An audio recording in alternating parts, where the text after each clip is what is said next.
শয়তান কিভাবে মানুষকে নামাজে অলস বানায় এটা কিন্তু আমরা অনেকেই জানি না। শয়তানের সবচেয়ে বড় চ্যালেঞ্জ হচ্ছে মুমিন বান্দাদেরকে নামাজ থেকে দূরে সরিয়ে নেওয়া। এটা হচ্ছে তার বড় একটা চ্যালেঞ্জ। সুতরাং শয়তানকে কখনো জিততে দেওয়া যাবে না।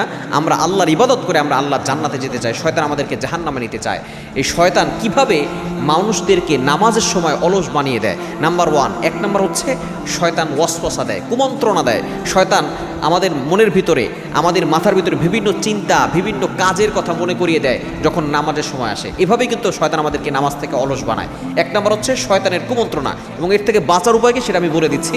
এক নাম্বার, শয়তান ওয়াসওয়াসা দিয়ে আমাদেরকে বিভিন্ন নানা চিন্তা আমাদের মাথার ভিতরে দিয়ে দেয়। দ্বিতীয় নাম্বার হচ্ছে আমাদেরকে আরাম ও ঘুমের প্রবণ দেখায়। বিশেষ করে দেখা যাচ্ছে যে যখনই আজান হয় তখন কেমন যেন ঘুম পায়।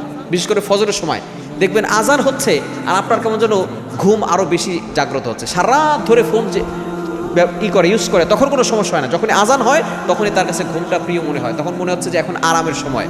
তো শয়তান এভাবে আপনাকে আরাম করে দেয় এই সময়টাকে।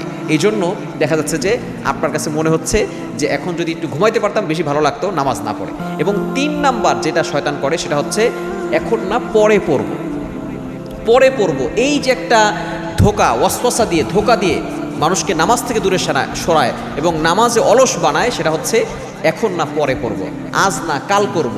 এগুলো কিন্তু আমাদেরকে শেষ করে দিচ্ছে। পরে না, যেটা সময় সেই সময় আমাদেরকে পড়তে হবে। এবং এর থেকে বাঁচার উপায় কি?